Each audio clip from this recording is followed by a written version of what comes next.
你迄创作乐团嘛吼，差不多19年嘞。啊，因为当初是迄有客家的朋友扫给去做客家的表演，啊是做客家的表演，做创客家歌的啊。啊，佮当时是想讲，做着吃亏啊，因为迄创作乐团是吃亏那了用客家话来写歌。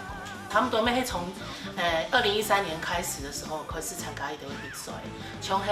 佮当时还有通发创作比赛啊，咩有原创音乐大赛啊，然后咩有。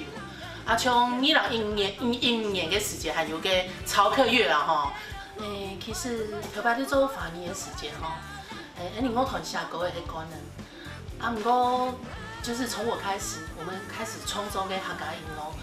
我知道非常的神奇，因为头摆唔是上过自家要写歌，所以俩下当然有一只开始。啊，我继续做客家歌的，要做的；我写华语歌的，要做的。我知道创作真的没有什么限制，但是呢，因为爱客家人，所以我想到，我用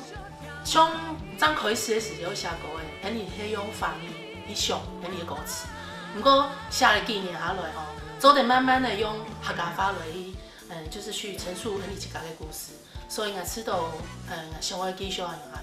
差不多差不多5年过去了吼，开始有一点点使命感那样。因为吼有上时你从创作乐团从到的音乐杯啦吼，算是有时候是一种野台那边演唱的时候，没有当到的不止迄客家的乡亲朋友，没有当到不是通过客家话的朋友吼，基本会来人来讲，人家客家歌的吼非常特别啊哟。佮同时就会感觉到，好像有为客家的音乐做出一些。